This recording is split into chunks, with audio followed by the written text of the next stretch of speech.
Hello everyone.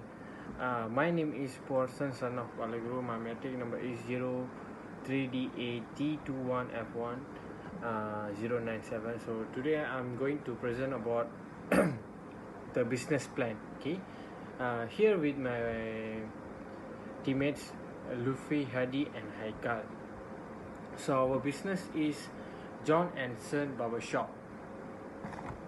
So what is John and Son Barbershop? Okay, the nature of our business is we provide haircut service and we also sell hair care products. We provide this service with high quality haircuts and we also provide a wide variety of haircut. We located at lot 999 Jalan Air Hitam, Taman Bahagia, the postcode 31300, Gopeng, Perak. Okay, the date of our business commencement is 1st February 2021. Okay, let's we look about the background of the business. Okay, Jess Barber Shop, led by Mr. Porson. Okay, Mr. Porson is a ordinary guy who spent his most adult life as a hairstylist at several major salons. So he decided to run a barber shop by himself.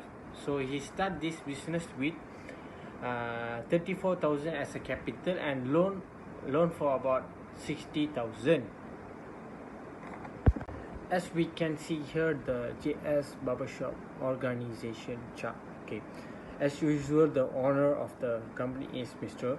Porson, and under Porson I have two managers. First Luffy and the second is Haikal.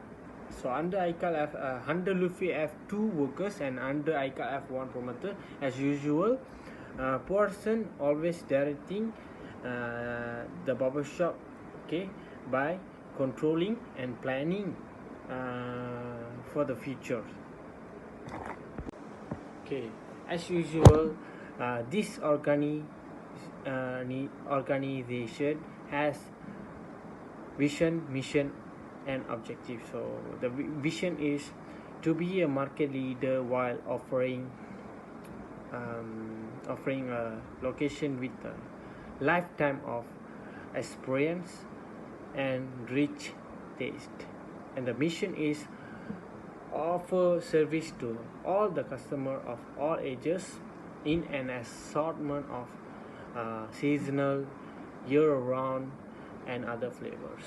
So to increase the demand and the profit, so making this one of our company's long-term goals and success. The objective is improve a certain skill to learn about more haircut service skill, so especially for giving a best haircut to the customer. Bismillahirrahmanirrahim. Assalamualaikum warahmatullahi wabarakatuh. Nama saya Muhammad Lutfi Hadi bin Mak Idris. Nombor metrik 03 DAT 21F1031. Jadi sekarang saya akan menerangkan sedikit sebanyak tentang benefit apabila kita menjadi salah seorang daripada petenaga kerja JS Barbershop. Jadi kat sini kita ada 7. Yang asasnya ada 3 benefit untuk semua pekerja akan dapat, dan 4 basic ataupun faedah yang luar biasa jikalau pekerja-pekerja itu dapat melaksanakan tugas mereka dengan baik. Antara 3 basic ataupun perkara asas yang akan dapat oleh setiap pekerja ataupun tenaga kerja JS Barbershop adalah seperti gaji, bonus, EPF dan SOPSO. Jadi 3 ini adalah asas yang setiap pekerja JS Barbershop akan terima. Dan 4 yang luar biasa, iaitu jikalau mereka mempunyai prestasi pekerjaan yang baik, mereka akan dapat insurans, mereka akan dapat medical allowance, dan mereka akan dapat travel dan holiday. Sebab apa? Ini adalah salah satu inisiatif JS Barbershop untuk meningkatkan prestasi ataupun kualiti perkhidmatan kepada setiap pelanggan, iaitu dengan meningkatkan kualiti kerja di setiap pekerja yang ada di dalam JS Barbershop. Baiklah, seterusnya adalah strategi pasaran yang disediakan oleh JS Barbershop. Kami menyediakan perkhidmatan yang berkualiti tinggi dengan kaedah menyediakan tenaga kerja yang profesional serta mempunyai sertifikat yang tinggi. Kerana kepuasan pelanggan adalah keutamaan kami. Yang seterusnya adalah kami menyediakan harga dan tawaran harga yang berpatutan untuk setiap pelanggan kami, kerana atas faktor ekonomi sekarang kami faham setiap pelanggan kami memerlukan harga yang berpatutan supaya dapat meningkatkan kepuasan dalam diri mereka atas servis kami. Dan antara yang ketiga adalah strategi terakhir, iaitu strategi lokasi. JS Barbershop ni terletak di tengah-tengah bandar yang kurangnya servis potong rambut. Kami adalah salah satu syarikat yang mengeluarkan servis ini dan menerima permintaan ataupun demand yang tinggi daripada setiap lapisan masyarakat. Jadi 3 faktor ini adalah menjadikan faktor utama strategi pasaran untuk JS Barbershop. Berdasarkan marketing bajet yang disediakan oleh JS Barbershop, kami menggunakan satu konsep, iaitu konsep berjimat cermat. Kerana berjimat cermat ini dapat mengurangkan kos dan meningkatkan lagi untung kami. Dengan kaedah ataupun konsep berjimat cermat ini, marketing bajet kami mempunyai kos yang rendah tetapi mempunyai hasil yang tinggi dalam keadaan kami mengekalkan kualiti perkhidmatan yang masih sama untuk setiap pelanggan. Jadi kepuasan pelanggan kami dapat mencapai tahap paling tinggi, dan kami juga dapat mengurangkan kos dalam keadaan kos yang rendah supaya keuntungan kami lebih tinggi dengan kaedah marketing bajet ini. Jadi marketing bajet ini adalah salah satu faktor yang hebat dan salah satu faktor yang memberikan kesan yang baik kepada JS Barbershop. Bismillahirrahmanirrahim. Jadi kita teruskan dengan pembentangan penyerta pendapatan bagi syarikat JS Barbershop bagi tahun yang pertama hingga tahun yang kelima. Okay, seperti mana kita tahu, kita boleh tengok pada skrin yang terpapar produk servis A, iaitu perkhidmatan bagi seseorang pekerja itu kita boleh meraih RM151,200. Dan servis yang kedua, servis B, kita mendapat RM101,800. Dan total, kita punya total hasil yang kita memperolehi bagi tahun yang pertama ini ialah RM252,000. Jadi kita boleh tengok kat sini permulaan dari segi perkhidmatan yang diberikan agak baik. Jadi kita teruskan dengan total belanja.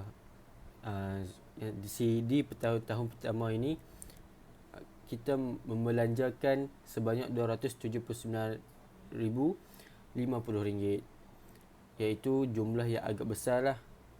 Yang seperti mana kita tahu, jumlah pembelanjaan ni apabila terlebih daripada jumlah hasil, dia akan menjadi kerugian. Jadi di tahun pertama ni JS Barbershop meraih kerugian lah sebanyak, kita boleh tengok kat itu, sebanyak 80,431, sebabkan permulaan dari segi perbelanjaan, dari segi pemasaran mungkin kurang daripada tahun pertama ini.